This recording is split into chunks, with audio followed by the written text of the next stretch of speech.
Hello student, bone chemistry banners में आपका स्वागत है। मेरा नाम है नीलेश जंगीर। आज हम बायो एनर्जेटिक को जो है जितना हो सके सिंपल शब्दों में जो है आपको समझाने की कोशिश मैं करूँगी, है ना। मैं एक चीज़ बोलूँगी, आप लोग एमएससी के स्टूडेंट है तो भाई जितना हो सके उस टॉपिक को समझे, है ना। जितना हो सके समझिए, याद करने की कोशिश नहीं करना, है ना।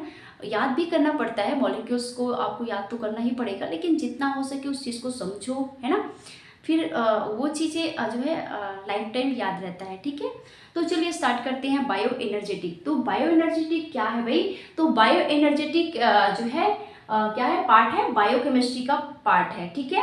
जिसमें क्या होता है, एनर्जी इन्वॉल्व होता है मॉलिक्यूल्स के जो ब्रेक डाउन करने के लिए, केमिकल बॉन्ड का टूटना एंड केमिकल बॉन्ड का बनना। तो दोनों में क्या आपका एनर्जी जो है इन्वॉल्व रहता है इन बायोलॉजिकल ऑर्गेनिज्म। तो ऑर्गेनिज्म क्या है भाई? तो जीव है। तो जितने भी बायोलॉजिकल सिस्टम्स है तो उसके अंदर जो है केमिकल बॉन्ड टूटते हैं, बनते हैं, तो वहाँ पे एनर्जी जो है इन्वॉल्व रहता है ना। तो ये उसका जो है इंट्रो हो गया। और अच्छे सरल शब्दों में आपको समझना है तो बायो एनर्जेटिक दो शब्दों से मिलकर बना हुआ है ना। बायो मीन्स होता है लिविंग सिस्टम एंड एनर्जेटिक्स मतलब होता है स्टडी ऑफ एनर्जी। मतलब कि इसका डेफिनेशन हम सिंपल शब्दों में बोले तो क्या हो सकता है भाई? This is the study of energy in living system. मतलब कि लिविंग सिस्टम में ऊर्जा का अध्ययन करना ही क्या है? बायो एनर्जेटिक है। अब आप बोलोगे मतलब कि यहाँ पे बायो एनर्जेटिक में आप क्या देखोगे?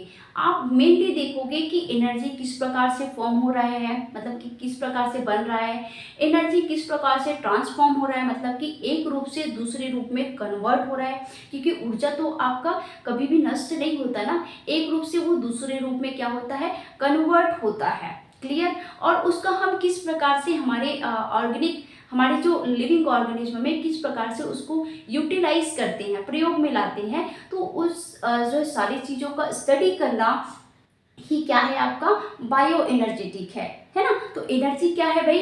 तो एनर्जी क्या है? एनर्जी इज अ कैपेसिटी या ability to do work. Energy क्या है? हमें कैपेसिटी या एबिलिटी प्रदान करता है उस जो है हमारे फंक्शंस को चलाने के लिए, है ना। हमारे काम को करने के लिए हमें क्या क्षमता प्रदान करता है, वही है क्या है?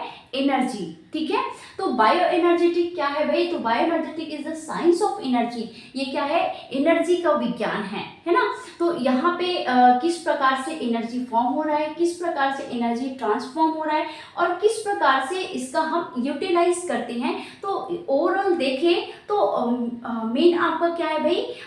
जो है स्टडी ऑफ एनर्जी, है ना। लिविंग सिस्टम के अंदर, है ना, एनर्जी का अध्ययन करना ही क्या है? बायो एनर्जेटिक है, ठीक है। तो अब यहाँ पे एक चीज और आता है, इसके अकॉर्डिंग आप तो और बहुत सारी चीजें जो है डाल सकते हो, है ना। फिर आप फ्री एनर्जी क्या है भाई? तो फ्री एनर्जी क्या है भाई? तो मॉलिक्यूल्स के अंदर, केमिकल बॉन्ड के अंदर स्टोर रहता है क्या आपका? फ्री एनर्जी, ठीक है। As a form of bond, bond के फॉर्म में क्या रहता है वो? जैसे एग्जांपल, ये एक मॉलिक्यूल्स है। अब इस मॉलिक्यूल्स के अंदर क्या है? जो है एनर्जी है ना। इसके अंदर क्या है? एनर्जी है। जब एक एटम दूसरे एटम से जुड़े हुए हैं, एक मॉलिक्यूल्स दूसरे मॉलिक्यूल्स के साथ जुड़ते हैं, तो वहां पे जो है एक बॉन्ड बनता है, केमिकल बॉन्ड, है ना। तो वहां पे जो एनर्जी क्या है? स्टोर रहता है ना। बॉन्ड की फॉर्म में क्या रहता है? स्टोर्ड रहता है। तो वो जब टूटेगा, ये जब टूटेगा इस प्रकार से, तो ये जो है, ये जब टूटेगा ना, तो यहां से क्या हो जाएगी? एनर्जी क्या हो जाएगी? रिलीज हो जाएगी। और यही एनर्जी क्या है भाई? आपकी फ्री एनर्जी है। तो समझ में आया? फ्री एनर्जी क्या है? एनर्जी स्टोर इन बॉन्ड, है ना। बॉन्ड में क्या एनर्जी क्या है? स्टोर रहता है। इसके अंदर क्या है? एनर्जी क्या है? स्टोर रहता है। जब ये टूटेगा, ये ब्रेक डाउन होगा, जब टूटेगा तो एनर्जी क्या हो जाएगी? रिलीज होगी। इस केमिकल बॉन्ड के अंदर, इस ऑर्गेनिक मॉलिक्यूल्स के अंदर प्रेजेंट एनर्जी ही क्या है? फ्री एनर्जी है। जब ये ऑर्गेनिक मॉलिक्यूल्स का ब्रेक डाउन होगा तो यहाँ से एनर्जी जो रिलीज होगी वही एनर्जी क्या है? आपकी फ्री एनर्जी। क्लियर? यहाँ तक आपको समझ में आया? अब एक चीज हम लोग देखते हैं, हमारे शरीर के अंदर दो टाइप की रिएक्शंस होती है ना।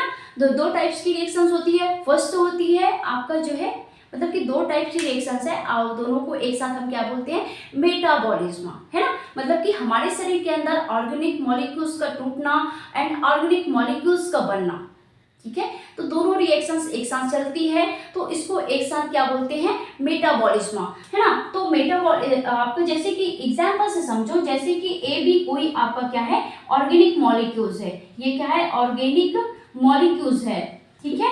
अब ये ऑर्गेनिक मॉलिक्यूल्स जब टूटेगा, है ना, अब भाई इसके अंदर क्या है, एनर्जी है, इसके अंदर एनर्जी है, क्योंकि ये एक दूसरे से क्या है, बॉन्डेड है। तो ये जब टूटेगा तो क्या हो जाएगा, ए प्लस बी प्रोडक्ट का फॉर्मेशन करेगा, है ना। अब ये प्रोडक्ट का फॉर्मेशन किया तो यहाँ से क्या हो जाएगी, एनर्जी क्या हो जाएगी, रिलीज होगी, समझ में आया, यहाँ से एनर्जी रिलीज होगी। तो इस प्रकार के रिएक्शंस को बोलते हैं केटाबॉलिक रिएक्शंस, केटाबॉलिक रिएक्शंस, समझ में आया। अब मान लो इसकी जगह पे क्या हो रहा है, कोई मॉलिक्यूल्स है, ऑर्गेनिक मॉलिक्यूल्स है, इनऑर्गेनिक मॉलिक्यूल्स, जिससे वो क्या बना रहा है आपका जो है ऑर्गेनिक मॉलिक्यूल्स में कन्वर्ट हो रहा है। मेनली आपका यहाँ पे क्या है, ऑर्गेनिक मॉलिक्यूल्स ही क्या करेगा, पार्टिसिपेट करेगा। अब ये ऑर्गेनिक मॉलिक्यूल्स मिलकर एक दूसरे से मिलकर क्या बनाएगा, प्रोडक्ट बनाएगा ए बी। अब ये जो बना हुआ है, तो इसके लिए ये दोनों को जुड़ने के लिए एनर्जी की जरूरत है, इन दोनों को जुड़ने के लिए किसकी जरूरत है, एनर्जी की जरूरत है, तभी तो वो केमिकल बॉन्ड बना पाएगा, है ना। तो यहाँ पे एनर्जी क्या है, लगेगी, है ना। ये क्या करेगा, ये मॉलिक्यूल्स जो है इस एनर्जी को ऑब्जर्व करके वो किस में कन्वर्ट हो जाएगा, अवशोषित करके ये प्रोडक्ट में कन्वर्ट हो जाएगा, है ना। तो इस प्रकार की रिएक्शंस को बोलते हैं एनाबॉलिक रिएक्शन, समझ में आया। इस प्रकार की रिएक्शंस को बोलेंगे एनाबॉलिक रिएक्शन। तो इस प्रकार की रिएक्शंस हमारे शरीर में कंटिन्यूस चलती रहती है ना। केमिकल बॉन्ड का टूटना एंड बनना ये चलती रहती है। टूटेगा तो वो क्या है, आपका केटाबॉलिक रिएक्शन है। मॉलिक्यूल्स जब बनेगा, है ना, तो वो आपका क्या है, एनाबॉलिक रिएक्शन से। तो इतना तक समझ में आया। एक चीज अब मैं आप लोगों को बोलूंगी, है ना, हमारा शरीर किससे मिलकर बना हुआ है भाई, एटम से मिलकर बना होता है। बहुत सारे एटम्स मिलकर किसका फॉर्मेशन करते हैं, मॉलिक्यूल्स का, जो कि आपको पता है। और बहुत सारे मॉलिक्यूल्स मिलकर किसका फॉर्मेशन करते हैं भाई, वो बनाते हैं आपका जो है, किसका फॉर्मेशन करेगा, कोशिका, सॉरी, आपका जो है मॉलिक्यूल्स मिलकर क्या, माइक्रो मॉलिक्यूल्स का फॉर्मेशन करेगा।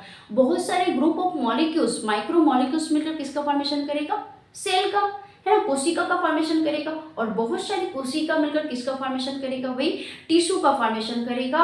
और टिश्यू, बहुत सारे ग्रुप ऑफ टिश्यू किसका फॉर्मेशन करेगा, ऑर्गन्स का फॉर्मेशन करेगा। और बहुत सारे ऑर्गन्स मिलके उस ऑर्गन सिस्टम का, मतलब कि हमारे शरीर का फॉर्मेशन होता है।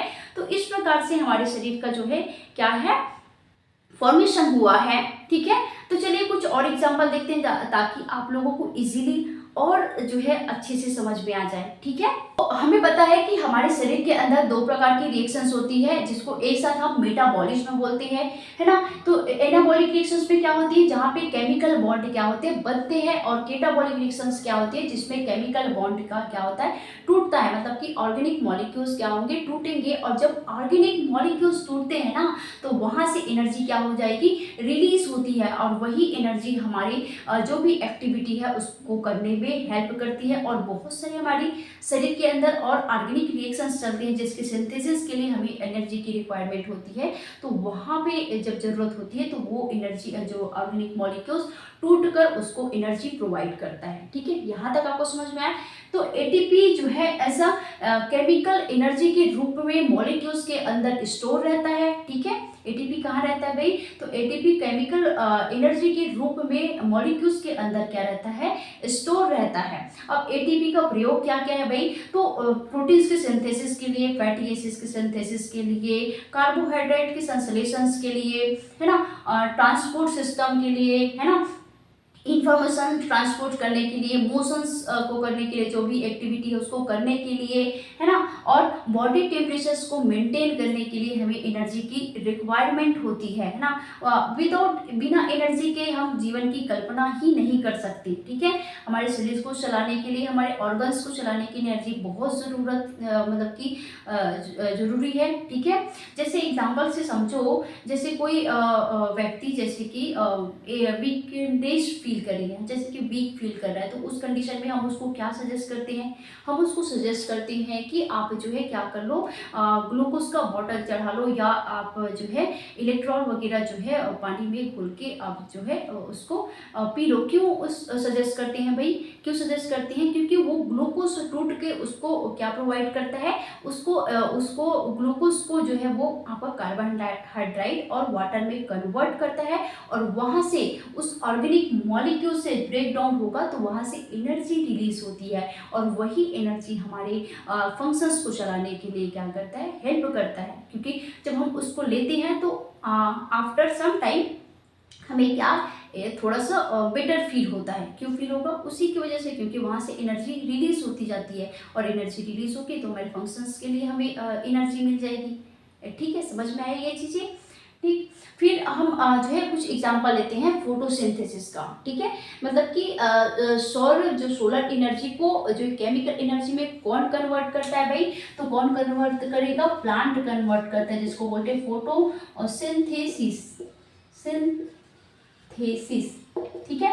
तो फोटोसिंथेसिस कहाँ होता है भाई, प्लांट में होता है कि सूर्य की प्रकाशीय किरणों को ऑब्जर्व करके, है ना, कार्बन डाइऑक्साइड और वाटर आपका किस में कन्वर्ट होता है, आपका किस में कन्वर्ट होगा भाई, वो आपका ऑर्गेनिक मॉलिक्यूल्स में 6CO2 + 6H2O, है ना, ये किस में कन्वर्ट होता है, तो ये कन्वर्ट होगा C6H12O6, मतलब कि इसको बोलते हैं ग्लूकोज।